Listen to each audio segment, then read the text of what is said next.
All right, you groovy grasshoppers. Let's change our view here. We need to be bigger. There we are. There's the bigness. I wish it was bigger. They couldn't see us in like that 1 millionth universe out there, in like two trillion miles away. Do your best to make me bigger. You are a big man in my eyes. All over. All right, everybody. Monday morning at 11 o'clock across the multi-universe. All the people that watch this show. The great Mark Pottenvink is here. Patriot Training Systems. He's trained anybody from Navy SEALs to aliens from the planet Uranus. Yes.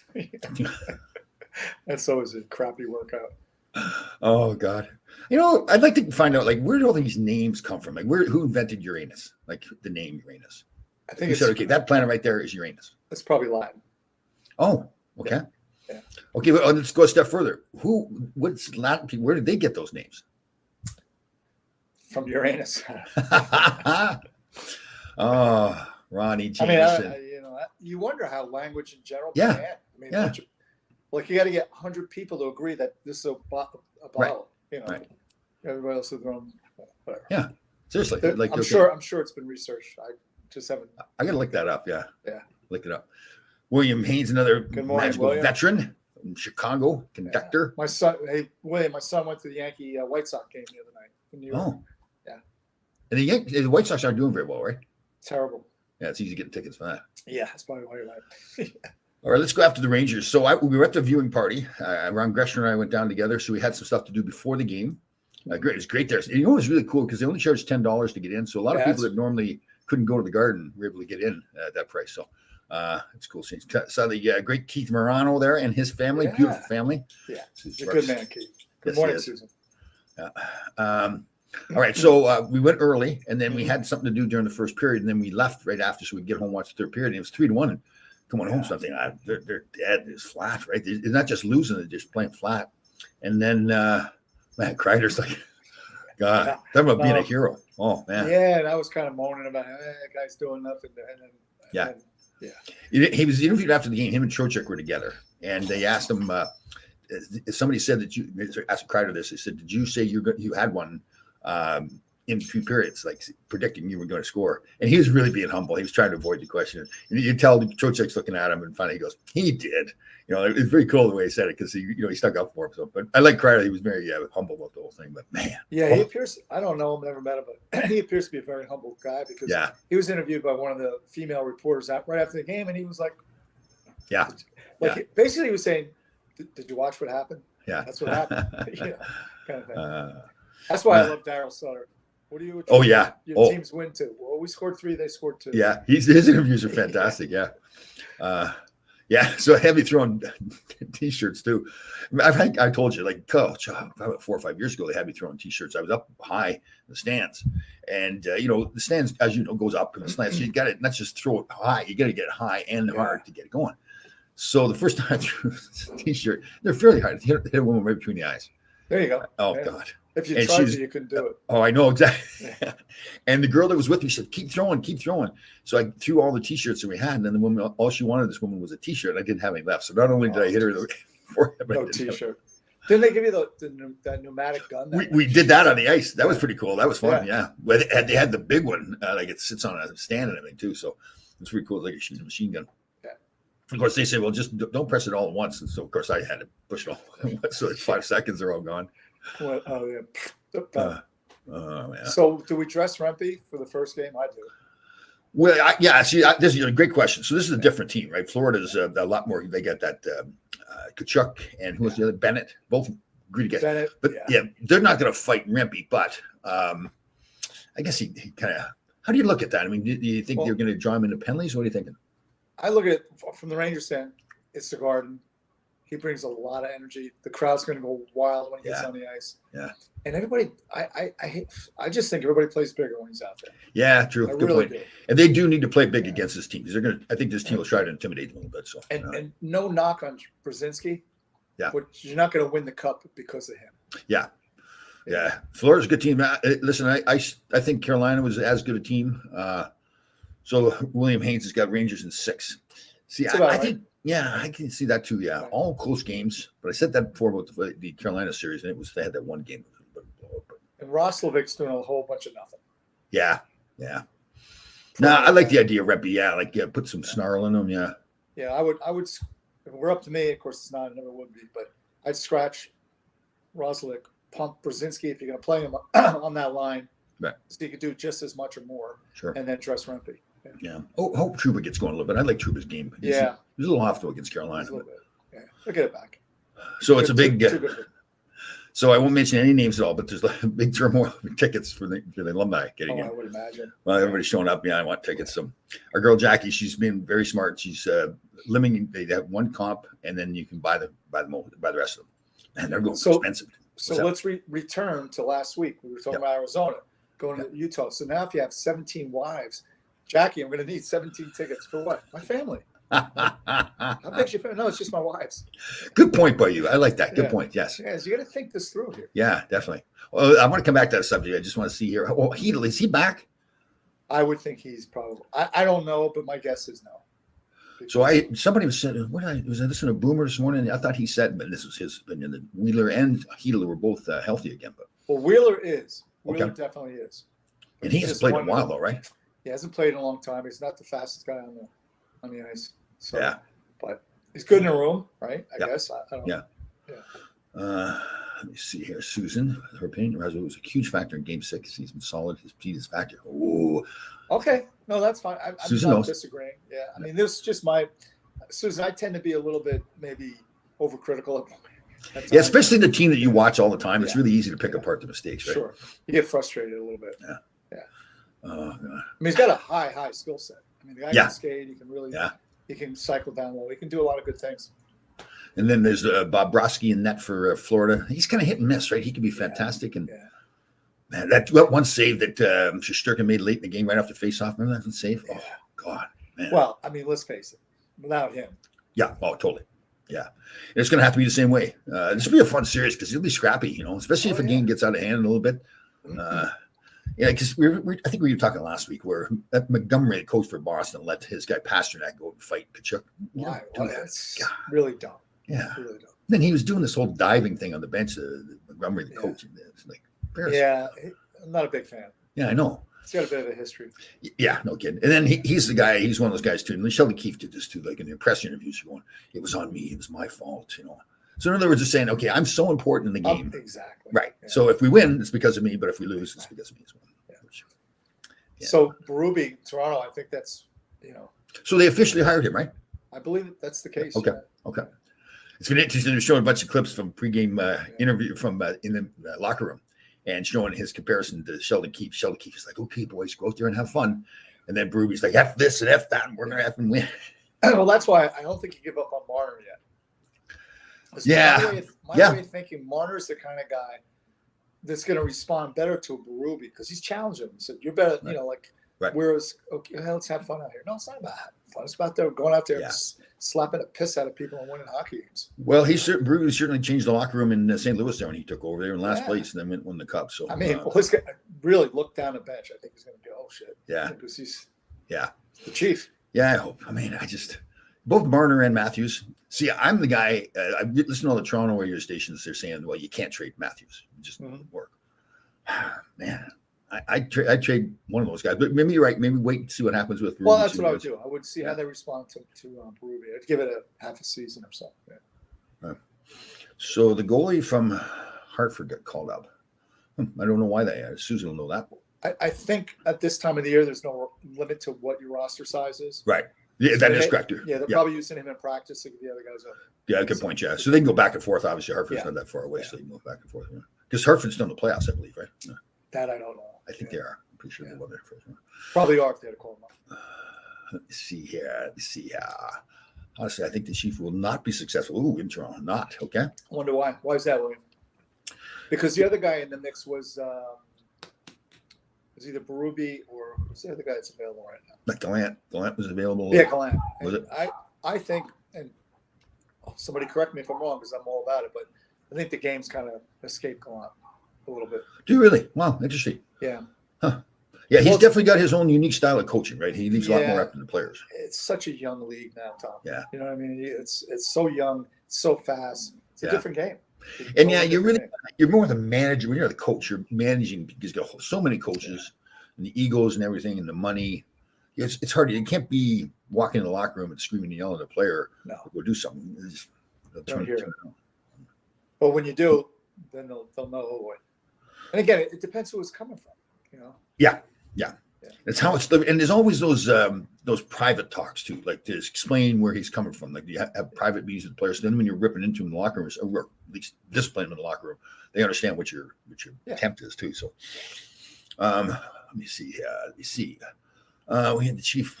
Chief Roman stands back in the day. Oh yeah, that chief. Yes, That's a different. Forget about him. I forgot about that guy too. Yeah, me too. Yeah, it was cool. Why is olive oil good fat? Mr. Mark, back to me. Why is it good fat? Well, it's not a saturated fat. I believe it has to do with the omega-3s. Yeah. You know, and again, if you with all things, buy the best. Spend the money, get the extra virgin. And No, okay. So I thought a virgin is kind of an all or nothing thing, right? Like, how do you be like extra virgin? Or you just it's a whole nother level of virginity? Virginity, yeah. Yeah, it has to do with the way they process it. Right. Yeah.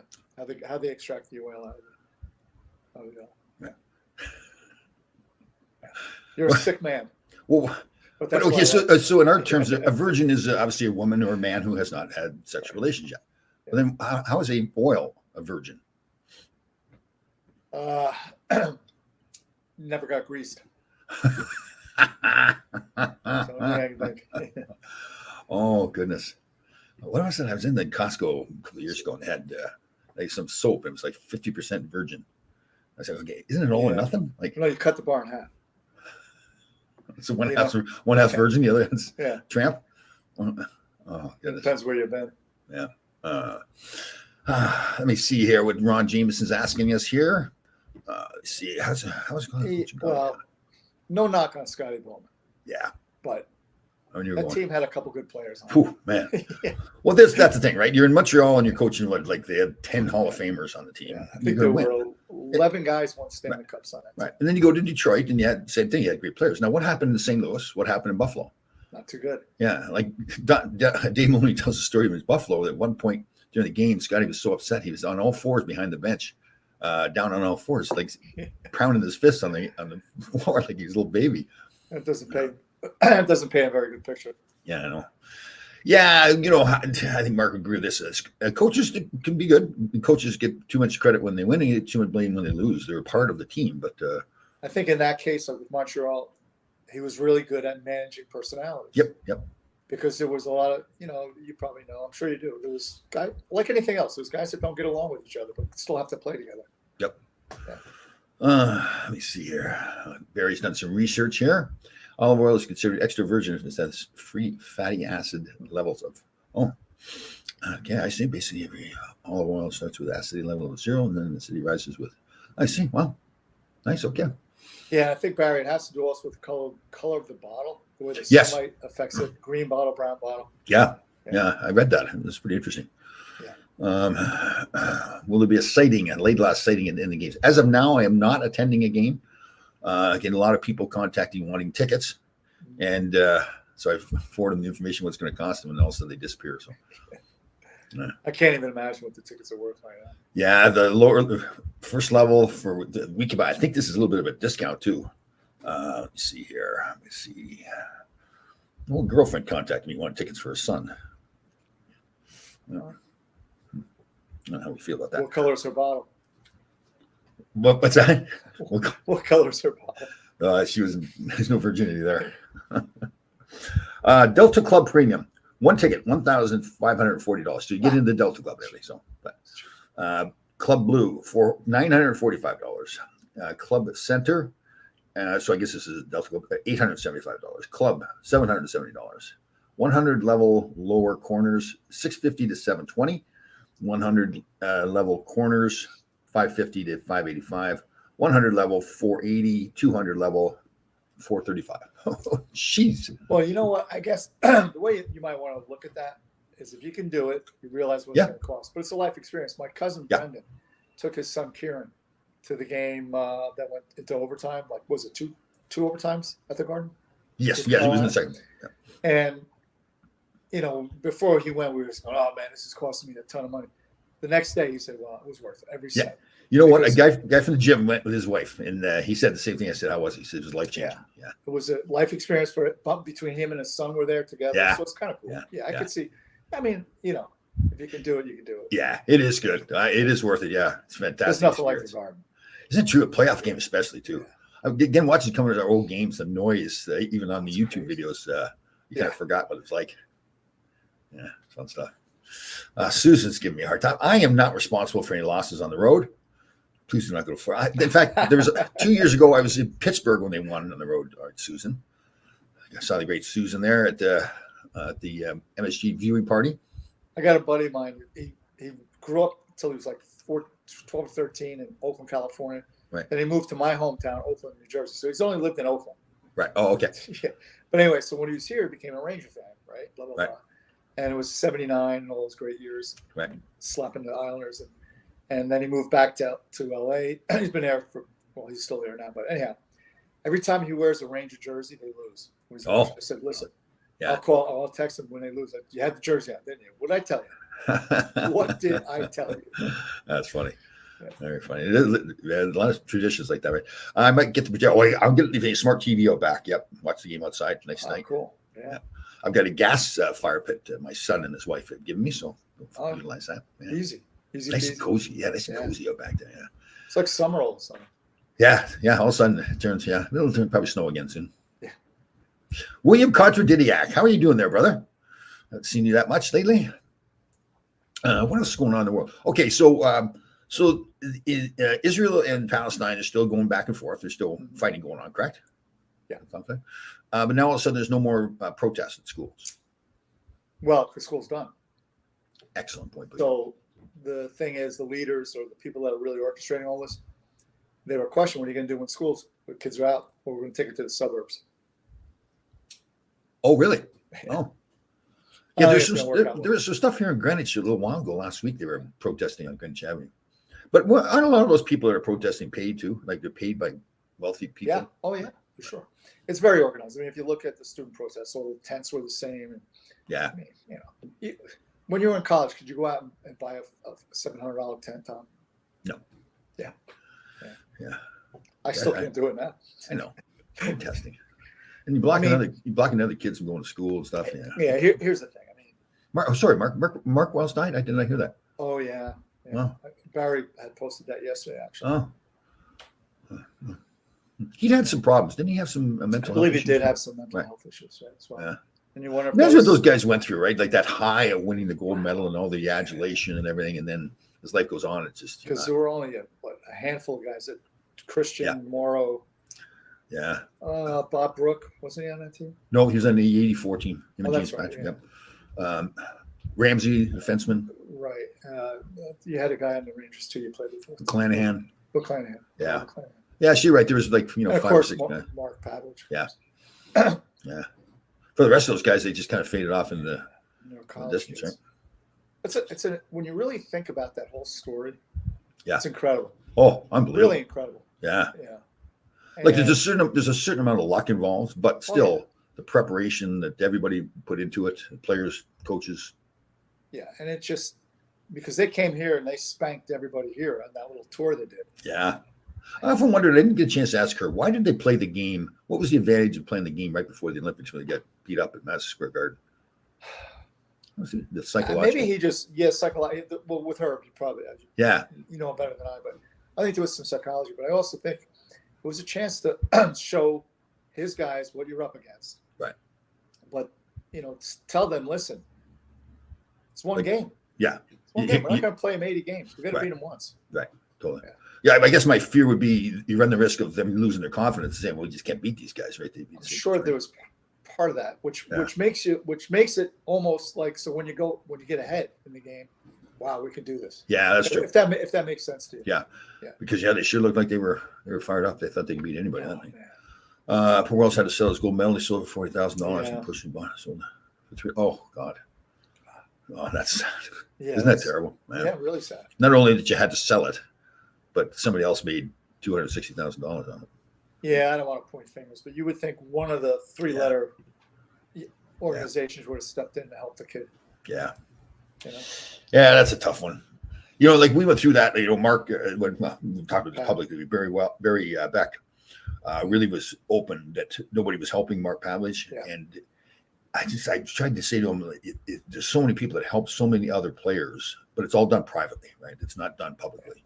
Like people like people like Glenn Sather, who has got that gruff exterior and everything like that. The stories that he's helped people financially in other ways, and he was so good to Barry when Barry was here in New York, and then they got him help. So I think Barry saw that yes, there's you can't get it. And again, like we talked so many times, in Mark's an adult, he has to go looking for help himself. He can't. Well, that's it. I mean, there's a difference. Barry was wanted that help and got the help. Yeah. We're like Joe. We were talking about Joe Murphy the other day. Yeah. He doesn't want it. They've tried. He's been through the NHLPA's program, and he just doesn't want it. It's unfortunate, but there's not much you can do with certain people. Was it David Shaw that was running or Brian Shaw that was running the program? Well, it was Dr. Brian Shaw and Dr. Dave Lewis, and then of course the guy that runs everything, the point man, and really the guy that runs the program is Dan. Who's that? You skipped Dan Cronin. Dan Cronin. But Shaw, did he get released through some? Yeah, there was some. I don't want to get into it too much, but some stuff happened, and that was from the Chicago case, correct? Correct, and they try to blame him, and he unjustly was accused. He was great. Like I first met him when the whole Sheldon Kennedy thing happened, and they were incredible. They were fantastic. Yeah, Dr. Shaw is responsible for about writing 70% of what's used today in cognitive therapy. Oh, really? And he's been the Canadian Olympic sports psychologist forever. Oh, he's widely respected. When he speaks, it's just like that soft, intelligent, like calm, really calm. He's very, when he talks, like, okay, he's saying it, he knows it. He says it that way that's not arrogant, but it's very, yeah. And I'm still very good friends with Dan. And Dan's, you can't lie to Dan. It's one of those kind of guys. Oh, really? Oh, yeah. Like, because he'll call you out. Like, most people won't call you out. Dan will call you out. So over the years, I've had issues. It's not easy raising kids, right? Yeah. And I remember one day, because my ex-wife was getting remarried, and I was freaking out. Who's this guy? I don't know this guy. Oh.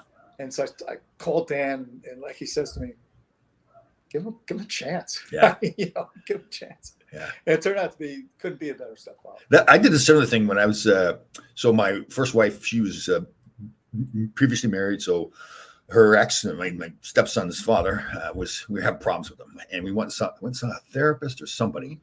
And after a while talking, the therapist turned to me and looked and says, you're the problem.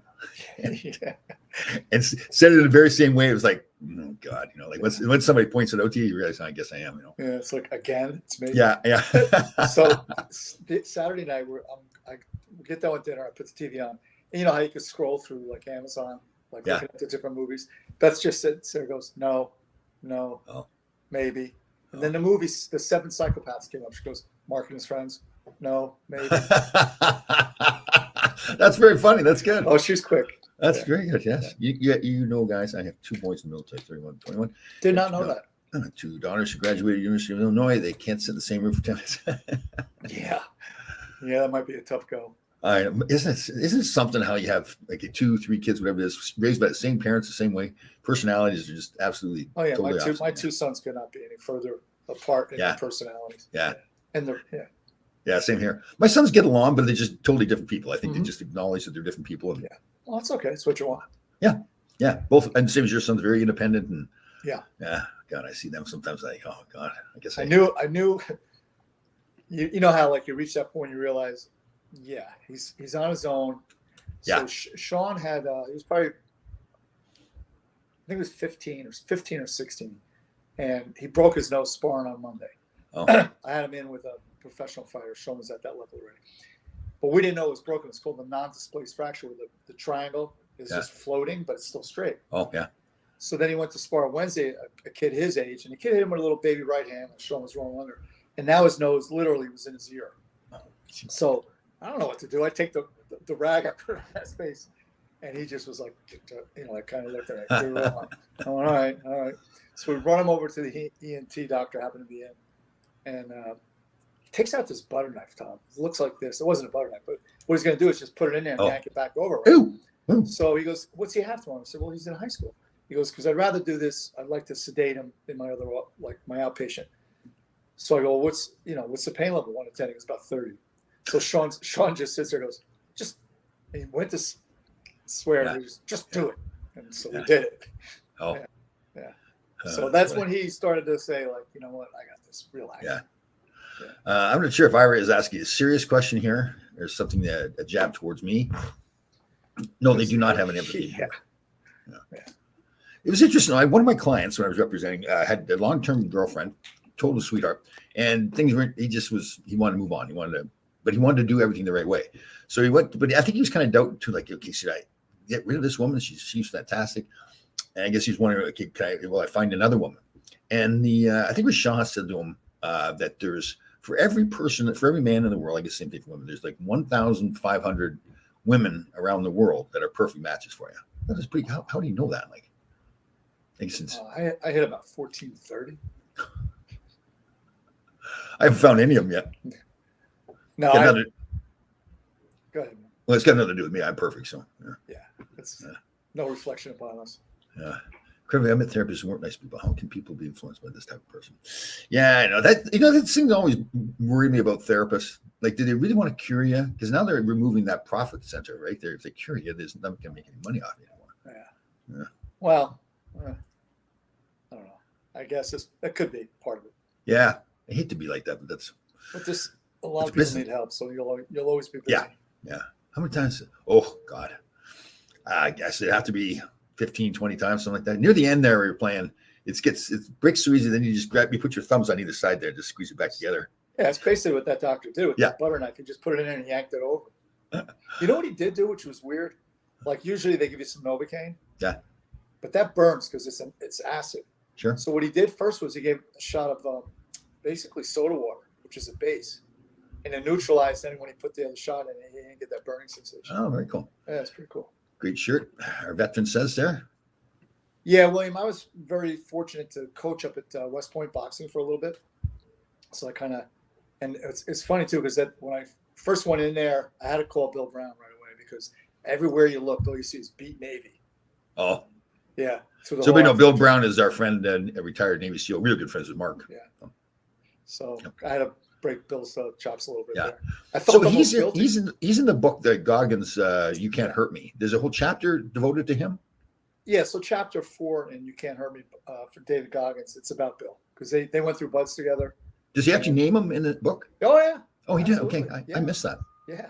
And he calls him because his name was Freak Brown because he's it was just freaking nature the way he battled the odds and worked hard. And he was saying, it's interesting listening to him talk how they thought he was stupid or something. Is that because it was a speech? Well, what he told me was when you go into this SQT or into buds, they either label you as a really bright dude or a rockhead. Oh. And they label him a rockhead. So they would really challenge him mentally. What they're looking for is resilience. Because there's guys I've talked to, there's been a lot of Division I athletes that go through, physically can do it, but mentally they don't have the resilience for it. Bill has that resilience and then some. He's talking how they're trying to get him to quit, and he had some scar or he had a cut or something, with scab on it. They're ripping the scabs off and all this. His tattoo. Oh, is that what it was? Oh, ripped it off. Yeah. He's a hard man. Yeah. Oh, jeez. So he would be a good coach in Toronto. Yeah, no kidding. Yeah. When you're an agent, did you try to get to know the players' parents before you decided to sign them up? You get to know the families. I had a couple of clients that I did not want to have anymore, and one was a really good player too. And I won't mention them, but they were, it was like they would do things like the father would do things. He'd call a meeting in some location, but not tell his son that we were having a meeting. So the son didn't show up to. Yeah. And he had a clause in there for a plus minus, and he didn't get the bonus, a plus minus bonus. And so the father blamed me, saying I didn't tell him when to get off the ice at the right time. So I could see where that would be a problem. Yeah. It had a serious age. That was like the final meeting we had. I was like, oh God. So, What do you think about the plus minus? I mean, they don't even use that so much anymore. It's that Corsi or whatever they have. That's all much. You know what I think it is? It's a good thing, especially compared to your team. Like if everybody else is a plus player and you're a minus player, then I think it's got some relevance to it. But yeah, I loved it when I was playing. My 1 year I was like plus 30 or something 1 year out in LA. I loved it then. Yeah, well, and there's and we know who they are. They go up and say, yeah, I got a helper on that one. And because who they are, they put them down for a helper. Yeah. A lot of people accuse Wayne Gretzky of getting a lot of phantom assists. I don't think he did. I always thought he did get mad at me one. Yeah, he got mad at me one game. We're in LA and late in the game, we're up by a couple of goals, I think. And You know how the other team kind of folds it in like 5 seconds ago. They just don't try anymore. So I'm standing at our zone with the puck, waiting to run out the clock, and Wayne's up at center ice. He's yelling at me, pass it, Tommy. And I didn't. I was like, I'm just being a jerk. And because he wanted to get another empty net goal. He did do a lot of that. There's nothing wrong with that. I mean, it's, yeah. But I don't know why I did that to him.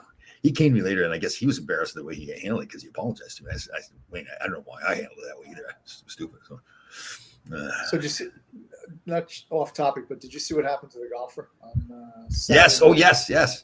Yeah. Sorry, Susan. We got home for the third period, so that's why we left. So go ahead. Yeah. So Scotty Scheffler is the number one golfer in the world. He just won the Masters. So he's driving to this third round Saturday of the PGA, which is another major. Right.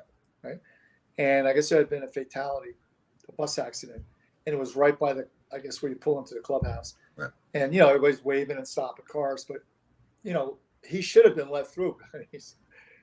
They're letting players through. Well, but the story I heard was that that police officer went to stop him. Police officer some way hanging on the car. And Scotty's kept driving for 10 years. Now that's the part for me is like, Scotty, what are you thinking? If that's what happened. Yeah, exactly. You're right. We don't know for sure. There's a lot of if that happened, then it's. But I just read this morning all the charges are expected to be dropped. Right. Yeah. I hope they didn't do it because he's a golfer. I mean, if somebody's breaking the law, they break the law. I say that now, and I get breaks when I was playing. So, yeah. Well, yeah, yes and no. I mean, it was a misunderstanding at the very least. Yeah. Yeah. But the cop got him out, slammed him against the car. Yeah. The whole nine. Yeah. They didn't know who it was apparently either until. Yeah. He was telling stories. There's one police officer in the jail though. It was kind of funny. An older guy said, "Do you want the full experience?" And he said, "Well, what do you mean? Well, you want the full experience?" He said, "Well, sure." He says, "Do you want a sandwich?" That's pretty funny, but it was crazy. Yeah. It's just so you know, Susan, I was with Ron Gresham too. His bedtime now it takes a while for him to get to the car. Poor Ron, we got to get him going. Yeah, maybe that should be our summer project. We get him out somewhere. And get him up to speed. Perfect. We can make the thumbs pop up when we do the little thumb thing. I didn't see that in a while. I know. No. It doesn't always do it. Oh, there it is. There it is. Yeah. I wonder if it does all the fingers or just the we got to try now. Let's try that. Let's try one here. Let's go for the second finger. Oh, no. Oh. There's our buddy, the veteran right there, Mr. Keith Marano. That's his man. Family.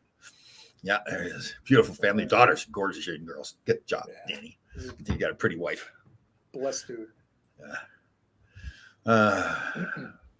Well. Let us tell a story. You ever been to So let's remember when I left the farm, like I was fighting all the time, like fighting in rinks and lacrosse and all that stuff. But off, you know how the kind of the code is for hockey. You're not supposed to fight off the ice. You know, you do it on the ice. So Andy's Bar up in Marquette, Michigan, going to school up there during the summer, and of course, we're buddies with the bartenders and the bouncers and everything. And Andy's one of those places with peanut shells on the floor and all this kind of stuff. It's a mining town up there too, so it's a tough town.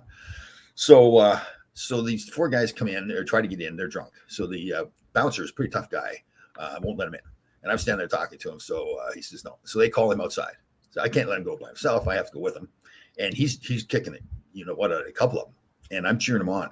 I had a few cocktails. And this guy comes along and kicks me in the face like he's one of these karate guys. So, of course, I can't let that happen. So now we start going at it. He goes down and a whole crowd of people around. And he starts getting up again. Of course, I have to continue. I says, okay, if you get up, I'm going to hit you again. And so he went get up and I broke his jaw. So the police came and arrested me, as they should. And so I fill out all the paperwork. Same thing as Scotty Scheffler there. They take me to jail, book me, and then they release me. So there's all the paperwork. I don't bother to call my parents at all. And I use their address as where my address is. So they get the papers like a week or two later. They're calling up like, what is going on? So here's another story where I got away with it because the booster club got involved and got all the charges dropped. So what would they charge with here, Mel? Assault. Well, that's not good. Yeah. And I'm on a student visa too, so I could have been deported. Oh, you could have been deported. Yeah. So I could have ended up being 3 hots and a cop. Yeah. It was it's another one of those things that's really been a good experience too in the book because things like that happen and I get away with those things when I'm younger, and realize, well, I just can get away with everything. So that's, and you did. Yeah, and then people wonder, like, why do athletes, pro athletes, are making millions of dollars? Why do they do stupid stuff like that? Well, because we get away with it all the time. So, not right. I'm not trying to say it's until you don't. Yes. Yeah. What was this thing where P. Diddy was beating up his girlfriend or something? What's that over? He's a bad dude, right? Listen, I watched the apology, and it was one of those. I work every day to become a better man. All right, go tell me the steps you're taking. Yeah. I mean, it's just he got caught. Now he's trying to walk it back, and it's a shame that this is really part of our culture, and it's accepted. I know. Some people are like, I know. Yeah, hitting women, like it's. Yeah, my thing is, if you hit a woman, a child, or an animal, I'm going to slit your throat and finish my sandwich. Yeah. I'm not even going to think about it. Like, as a man, how can you hit a woman? Like, it just like physically, like, just like, oh, God. Or a child. Or yeah. Oh, yeah. Yeah. Did we talk about the Tom Brady roast? Yeah, I turned it off. Really? I thought you didn't like it? No, it's like, I didn't find it funny. I mean, some of it, a little bit was, but most of it just, and we watched Kevin Hart's thing on Netflix the other night, and I used to like him. I thought he was a very talented guy. It's so gross now. Like it goes, like the humor is going over the line, right? That's what the humor is. Yeah. Yeah. I can't believe they said it, kind of thing. Yeah. And his mother was in the audience. Oh. Yeah. How about the one woman? There's the thumbs up there. One Nikki woman. Glaser. She's pretty funny, actually. She's very What'd she say? Yeah. So she said to Tom Brady, "You lost $30 million in Bitcoins. Even Gronk knew. We know that no right money." Or something. She's very funny, girl. Yeah, she's good. She's on Joe Rogan a lot. Yeah, we should do a roast. Those old roasters with Don Rickles and all those guys back then. They were funny. Yeah. But even the off-color jokes, like who's the one black comedian is always in those too, and they're always picking on him. And they had Foster Brooks was the drunk all the time, and yeah. But yeah, Yeah. How about the one guy? There's a rule. There's no jokes about the owner Kraft, and he got arrested for that. And he was there, right? Yeah.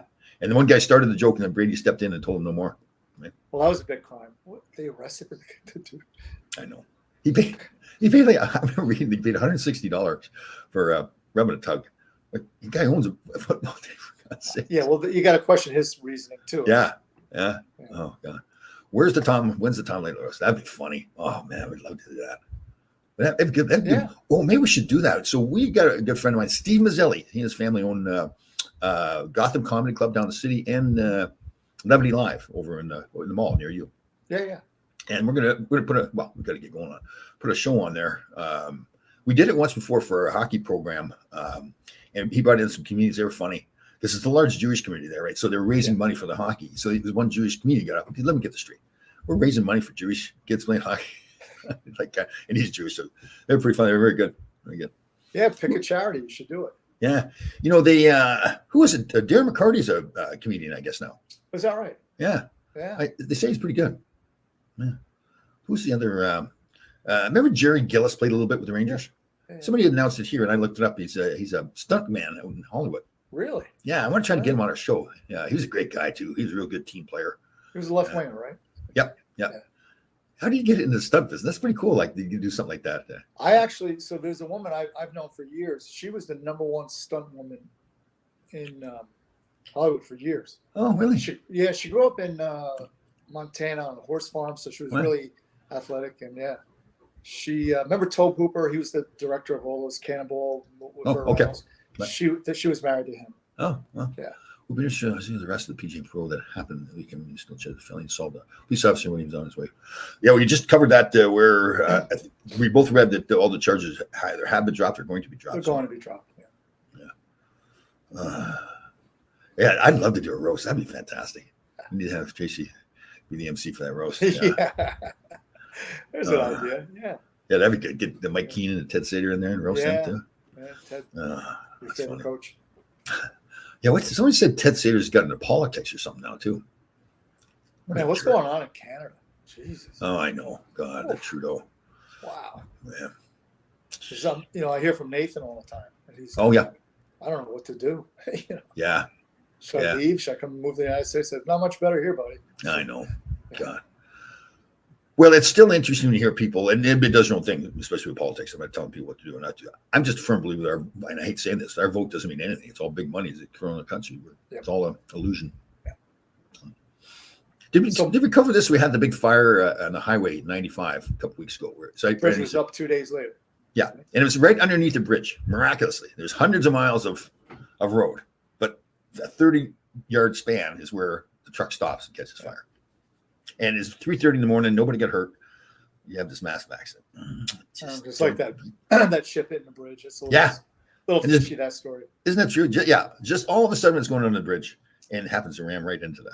Yeah, it's almost like you saw a correct course to hit it directly. Yeah, and there's been a few other ones around the globe. Verrazano almost got taken down about a week after that. Yep, that's right.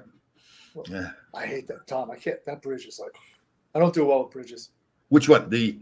All of them. Oh, I know. Same here. I try to force myself to drive on the outside. Yeah, me too. Oh, because I think the easy way is just to go in the middle. But I think I'm always in the middle. Don't look at me. Don't look at me. Isn't it something? Do you think it's? I think it's a control issue, right? It's like I feel like I'm out of control. Like I'm going to drive off the bridge. Yeah, I don't know but I have a severe fear of heights. Oh, totally. When Beth and I were in Utah last year. Yeah. The most iconic thing is the arch. Like it's huge. Right? Okay.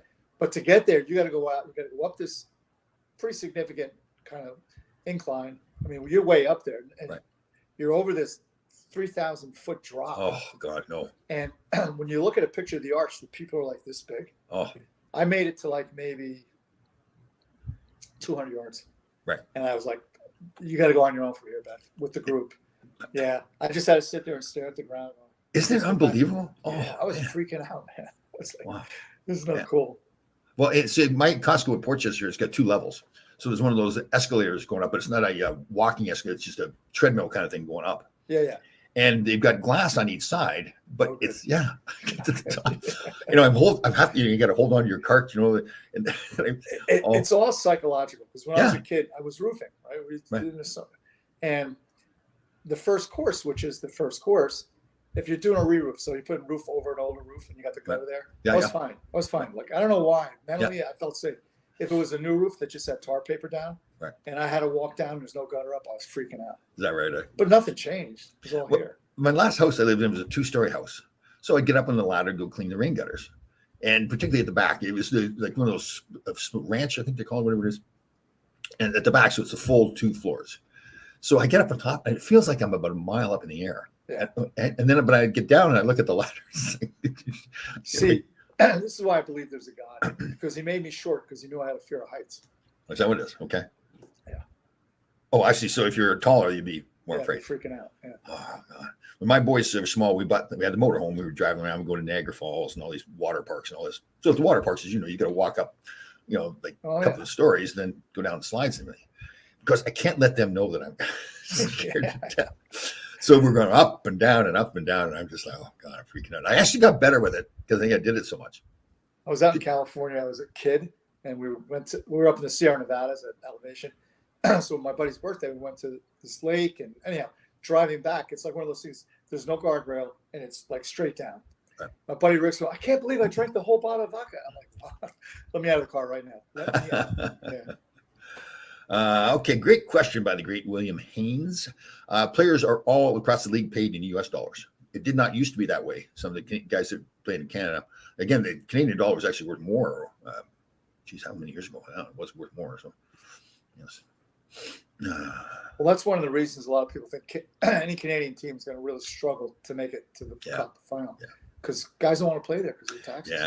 Yeah, you start getting up to that $10 million range. You get places like Florida and Texas, we don't pay any state tax. Well, look at, you got Dallas, you got Florida, and you had Tampa all in the playoffs. Yeah, it's true. Yeah, like, what's his name? It's the captain for Tampa, Stamkos. So he took probably less than what he could have gotten, but net dollars ends up probably was more. Yeah. The Canadian taxes are higher too, so at least 50%. They had a thing when you played in Manitoba, you got your salary, whatever was prorated for that day. They taxed it as a visiting team.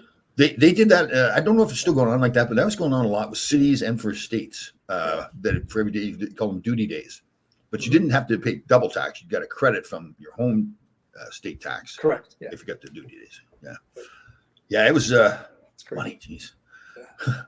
It's funny thinking back. I got paid $60,000 my first year. That's one paycheck for a lot of guys now. Yeah. Not even. Yeah, I know. And this is a while back. Bobby Holik showed me his thing, and that's like 12 years ago, maybe. Yeah. I don't even know. Bobby Holik. Yeah, go ahead. Every 2 weeks, he would net after taxes $350,000. Yeah. Remember, he was like a third liner with New Jersey, and then the Rangers signed him to like what, $8 or $9 million a year or something like that. $8 million a year. Yeah. 5-year deal too. Right, and he was the third line player. He's a great third line player, but yeah. Good kid though, really solid guy. Oh yeah, it's a good guy. Yeah. Yeah. You've been Grand Canyon. How was that looking down? You been to Grand Canyon? You know what, Barry? I like the postcard of it. That's about as close as I get. Have you ever been to Niagara Falls? No. Yes, there's a couple like that. That river running towards the falls is just roaring, right? But you can get right to it. Like you could walk right into the river. Yeah. Yet. You know, isn't it?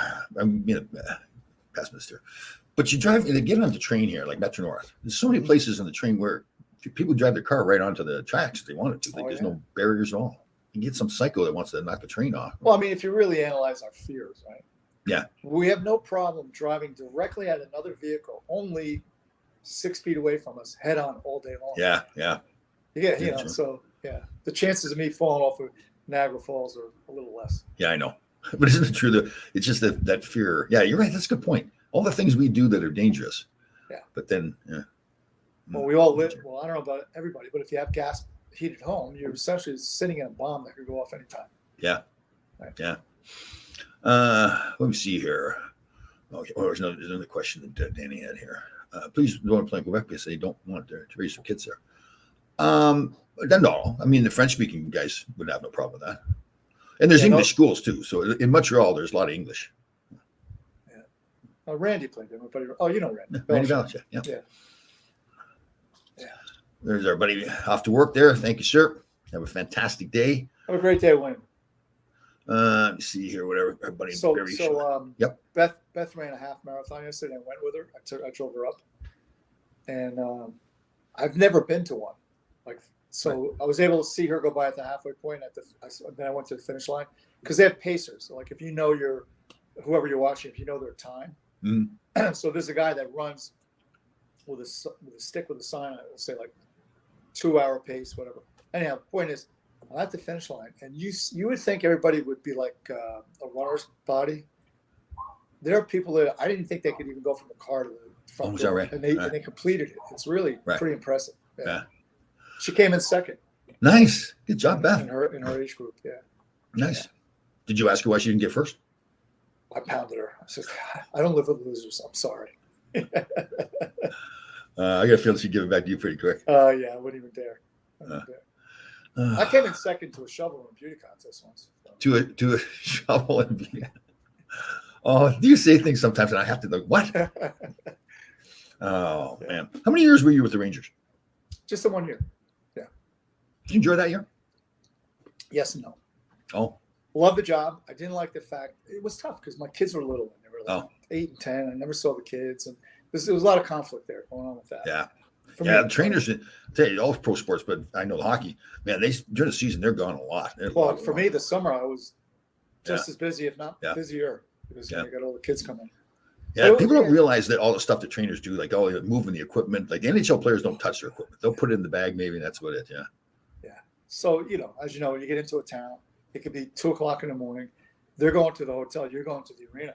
Yeah. And you got to hang sweaty gear up. And stinks. That room stinks too. You crank the heat up the next morning when you walk in. It's like, oh my God. Oh, yeah. They got the big fans going and everything. Wait for dead. And then when you walk in the locker room, it's always perfect. The jerseys are hanging up. Your equipment's always hung up. And that was the thing, like with Rammer, everything, like if you didn't, you know how you hang the guy's gloves and this, if it wasn't just right, Rammer was behind you. Like, yeah, which is good. I mean, he was, and I think it creates an environment of structure when everything is the same. Yeah, players kind of take it for granted too sometimes, right? That I think the players really do take care of them financially. I think at Christmas and the year we give them tips. Yeah, imagine we couldn't afford to tip them that much, but we still tipped them. But no, the guys treat you great, and that, like, I'm sure for you too. What do you miss? You miss the room. You miss being around the guys, and breaking each other's chops and all that. James Patrick, we did a show with him. They were talking about the captains on the team. Like, how do you select the captains. Mhm. And he's put up a really interesting point. He says the person you should ask is the trainers who the real leader is. Yeah. Because when the coaches or whatever come in, the players maybe act a little bit differently. But when the trainer's there, it's whatever it is, it is. So I thought it was pretty cool. For me, it was a pretty easy answer. Oh, Well, mess. well, you were a mess. Okay, yeah. But Yeah. I'm still like in touch with some of the guys, like Andreas Johansson over in Sweden. Yeah. Pretty tight, and Dale, Dale Puritan. Yeah. We get to be really tight with the trainers. They were Yeah. a big part of our careers, both like the guys that were sharpening the skates, I was leaning on them a lot, so the equipment's good. And the physical trainers too, right there. Yeah, you play more of a role than people realize. I think. Do you know Frosty, Chris Scapetta with the Devils? Yeah. Oh, yeah. He's the most famous trainer in pro sports, I think. He was in Albany when I was there with Robbie. How did that come to be? What's that? How he's the most famous? Yeah. He just tied in with everybody. Oh, okay. He just got this personality. Like he's been around too. So he's in New Jersey. Was he in Detroit, I think, as well? I liked him. I thought he was a great guy. Yeah. No, he's fantastic. It's just he knows everybody. He actually. Go ahead. I'm sorry. Well, he actually called me. It's a sad story. I represented Greg Johnson, who had taken his own life. It's probably about 5 years ago, and it was Chris Capetta, the trainer, turned out to be this guy where everybody comes to him with information. He kind of disperses it. That's Right. kind of. He's actually Ken Holland used to run Detroit. Said I hired him because he knows everybody in the league. He's actually a good trainer too. But My time in Albany was fantastic because it was '95 was the lockout. So Jacques was up in Albany and Right. Larry and Jacques Caron. Yeah. So I got to learn a lot just by sitting there and keep my mouth shut and listening and watching. Yeah. But that team was loaded. I mean, they had about a dozen guys that made it to the show. who would be one coach that you're around that kind of stands out that he's like, wow, he knows a lot of stuff? Robbie. Rob Stork? Yeah. Oh, yeah, really? Yeah. Yeah, cool. Man, And he's then good. in terms of, I didn't mean to interrupt you, but in terms of just kind of overall knowledge was Tom. He wasn't a coach with Ronnie Lowe was the coach, but Tom. Tom Watt? Yes. No, not Tom Watt. Tom Rennie. Tom Rennie. Yeah. Yeah, he seemed like a real. I just didn't think he had the personality to be that. So it powerful was coach. interesting because we were taking a train back from Washington. He's sitting over here, and somebody asked me a legitimate question. I don't know if it was Ram or something about something to do with physiology, and I gave my answer. And I just happened to glance to my right, and he went, Oh, like he understood everything I was talking about. He was like, "Yeah, you're right." Right. Yeah, I was pretty impressed by that. Yeah. Because What do it's you think, though, nothing like, that you really need to know to coach hockey. right. See, I also think sometimes, and it's good to be knowledgeable, the game isn't that difficult, right? The game is a simple game, really. People have different methods of doing things, different forechecks and back check and all that kind of stuff. But Yeah, I think at that level too, it's you can get those guys to play any system. Yeah. Right, because they're the best in the world. Right. It's that's really, like I said, the head coach. There's so many assistant coaches. That head coach is really kind of the manager, right? He kind of oversees everything. You got a guy that does the PP, the special Yeah. teams guy, and then you got the defensive coach. I think the Rangers. I mean, I'm pretty impressed. Pekka was a great player. Yeah, I'm assuming he's a good coach. Halsey was I think he's a Hall of Famer, isn't he? I think he is. Yeah, he's a good player. Yeah. Pekka was a hard player too, man. Some of the hits he had. Yeah. Oh man, he's not that big a guy. He was about $190 probably. Yeah. Like that. Man, he hits a big hit. And he could play. He had offensive upside. Yep. Yeah. Was he Buffalo? Oh yeah, most of his career in Buffalo. I don't know. Islanders too. Yeah, that's right.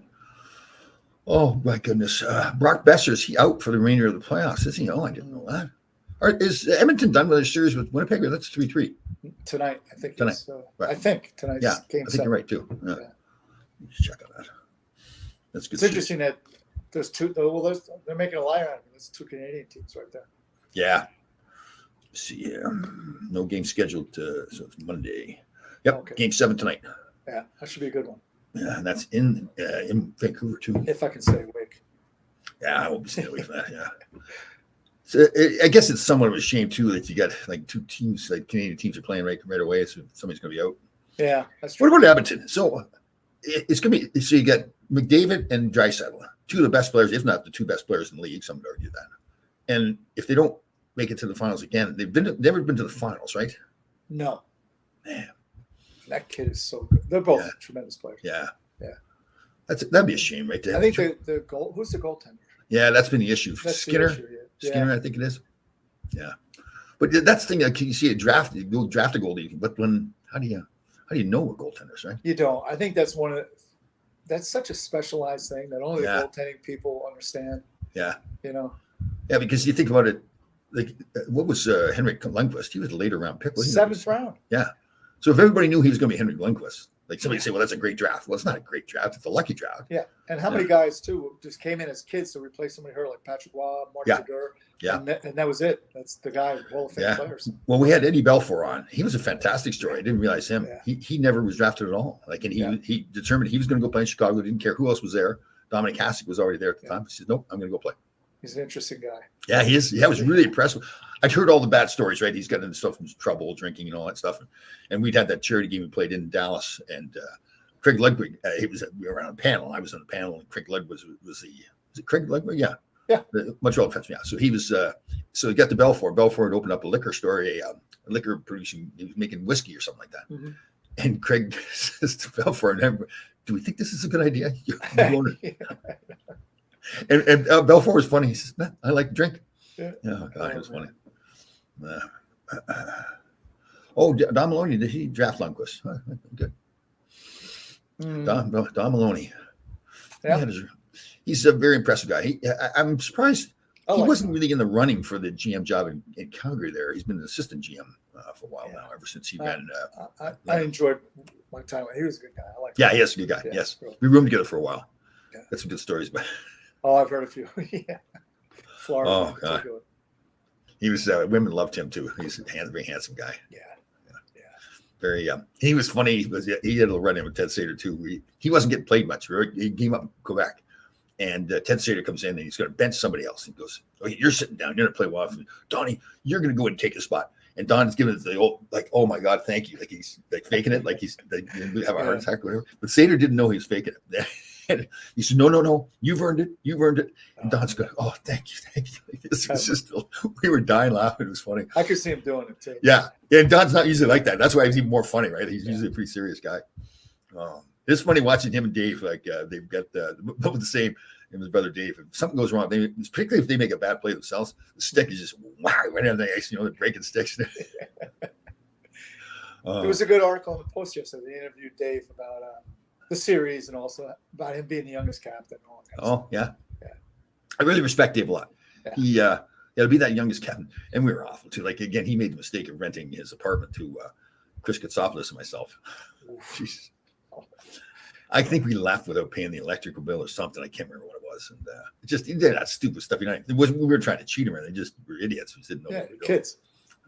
His wife came over to check on the place one time, and I had probably about 15 paychecks laying on my bedroom floor that I hadn't cashed. She's like, you can cash these if you like. It is funny. Like Dave, I forgot. Dave wrote the foreword to my book, and he touched on that about making the bed because now making the bed perfect every day and all that. And he says, I guarantee you, like 40 years ago, he never made that bed. I was helping Danny Blackburn. Remember Danny, right? Yeah. So it's exit day. I'm helping him pack his stuff, whatever he's bringing home. And I look down in his, the bottom of the store. Go, come here. Is that a check laying there? Because they would leave it, they leave a check there, and he must have opened it up, didn't even notice it. Yeah. I'm like, whatever happened to him? He had some shoulder problem or something. Shoulder problem. He tried playing with two blockers. Yeah. So he tried to play in NHL games with. I remember the two blockers. I think he was in the American League playing with two blockers. Yeah. Oh, I guess there's no rule that says you have to have a catching man. Yeah, it's kind of weird. Yeah. Why not then two mitts? Yeah, but then you can't hold a stick. I guess right. That's only two sticks. Good point. It's funny. After 205th overall, yeah. Even Mark Messier was a second-round draft pick. Everybody said, "What a great draft!" Well, if you knew he was going to be Mark Messier, you would have taken him in the first round. You're not waiting until the second round to take him. So that's why Kevin Allen was going through all the stats with me. Like everybody talks about getting draft picks when you're rebuilding. It doesn't. Yeah, it's kind of a crapshoot. Like you start getting past the third round, it's like, yeah. And there's guys that are undrafted: Dan Girardi, Panarin, St. Louis. St. Louis, guys that fall through the cracks. Yeah. I think Dave Taylor, as captain of LA Kings, he was like the last pick of the draft when he was. Man, he was a mean player. Did you ever see him? Oh man, what the sweetest guy too, the nicest family guy. Giggle like a little kid. That was a good team they had there with Marcel Dion. Yeah. And Jimmy Fox. I mean, Fox was another little like fireball, right? Yep. Fire hydrant. The defenseman, he had to go in the Hall of Fame too. Right shot. Murphy. No. Yeah, Murphy. Larry Murphy. Murphy, yeah. Larry Murphy. Wasn't a great skater, but he was a good player. Yeah. Yeah, that's good teams. Yeah, they had Rick Shortshaw there too, and he ended up playing for us. Right? Yeah. He's the kind of guy. He came in right off the bat. He just right off the bat go into the pub, the place where you go for lunch all the time. Well, lunch, beverages, and he would just went right behind the bar and start bartending. He just walked in. Oh, he's funny. We've talked about the drinking beer before, so he'd always wear one of those big plastic bags, the sweatsuits, the plastic, so you make you sweat, all the beer coming out. Oh man. And Charlie Simmer. Yep, Charlie Simmer's there. Well, that was then it was Simmer. The Triple Crown line was Taylor, Dion, and Simmer. Yep. Yeah. We had Simmer on a show. He's remarried now. He was very careful. I was trying to get it out of him, but he was married to a Playboy Bunny. Playboy Bunny, yes. Yeah. And I tried to bring up the subject, and I think he must have been smartly thinking, well, my current wife is going to be listening to this, so I'm not saying avoid that. Yeah. So I kept trying to get him going. It made it very clear it wasn't going to go anywhere. So he played for Cleveland too. That was the Barons. Yeah, that's right. Yeah. Yeah, Pav didn't. Yeah, Pav didn't have to be captain. He did lead by example. He just didn't have that personality to stand up in the locker room. Nothing wrong with that. It's just certain people have that personality to stand up in the locker room. Yeah, it doesn't necessarily have to be your best player. Yeah, that's true. And I've heard some coaches say, I think Chiefs Factory said this too. They would have the players vote on who the captain was going to be, more because they wanted to see.